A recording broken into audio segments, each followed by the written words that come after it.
When I think of a villain, I think of Dutch Savage. You didn't speak to him unless he spoke to you. He loved to watch other matches, and he didn't like to be disturbed.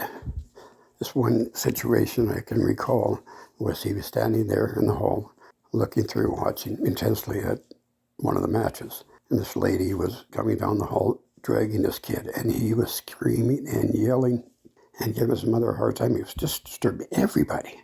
Dutch kind of looked over and went back to the match and looked over, and as he got closer, the mother was just begging the kid.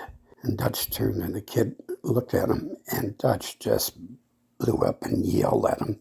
You listen to your mother, she brought you here. You don't listen to her, you're going to have to deal with me. The kid froze, his big eyes, jumped into his mother's arms, screaming, yes, mommy.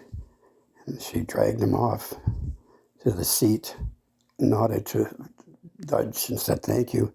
You could see the wink of his eye, and then he went back to the match. You could picture it like in a movie.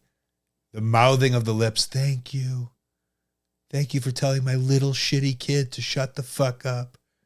And then just like a nod and a captain's salute from Dutch Savage to the woman. This was the wrestling grandpa telling a story about basically the babysitter Dutch Savage.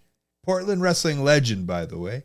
And we love wrestling grandpa's stories. And this was just a classic story of a heel playing the job of a heel outside of the ring for something very important.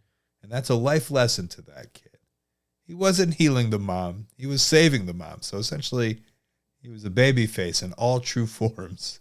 But he had the power of being a mean man, and he used it to his advantage for the good. And that says something about heels, wrestlers, and most importantly, Dutch Savage. One of the good guys, while being one of the bad guys. Hey, thanks for watching. That call was part of a whole podcast called Wrestling Anonymous. Listen to the whole thing weekly. Wherever you listen to your podcast, go subscribe. And while you're at it, subscribe right here on YouTube to Colt Cabana's channel. Thank you.